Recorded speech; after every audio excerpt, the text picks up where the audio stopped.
चाहिँ लगभग 3000 मा अवस्थित छ। ल केटा यहाँ गाइड केटाहरू पनि आइपुगे यहाँनिर फाइनल्ली। केटाहरूलाई स्वागत छ हाम्रो लालबास पोखरीमा। ल बाँकी भिडियो माथि पुगेपछि है त गाइड। यस्तो दिँदा पो है माइललाई। यो चाहिँ हाम्रो मनोज भाइ के छ अनि एकदम गुड दामी छ नि आजको होइन नयाँ सालको बोल एकदम दामी छ नि नयाँ सालको राउ आबा छुट्टै मजा नि हो यहाँ त।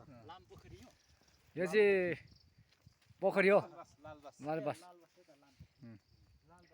यो भनेको चाहिँ नि यस्तो आएर त्यहाँबाट फेरि सानो गएर अनि पर फिन्जेको क्या लाम पोखरी हैन लाम यो लाम पोखरी भन्छ लाम पोखरी यो त डेन्जर लाम पोखरी हो केटा हो हाम्रो केटाहरू हेर्न यहाँ फेरि कस्तो डेन्जर छ। अब हामी चाहिँ सन्दकपुरको माथि मेला के मेला अरे केटा हो के मेला भन्छ चौरी मेला चौरी मेला पुग्नु पर्ने यार मनोजमा अनि 15 वर्षको अनुभव कस्तो हुँदैछ 15 वर्ष पछि आउँदैछ अनि कस्तो हुँदैछ अनुभव एकदम दामी दामी है एकदम अनौठो लागिरहेछ होला अनि आइ एम ह्यापी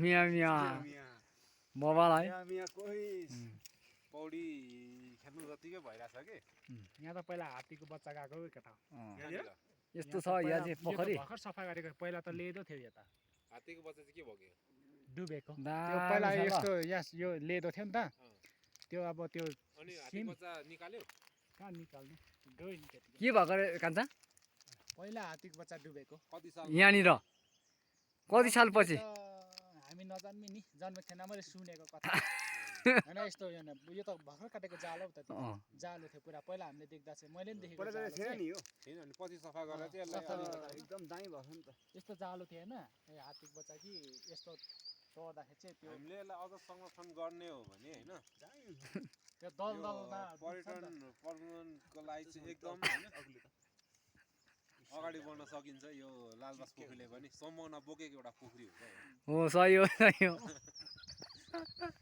यस्तो पो माछा न माछा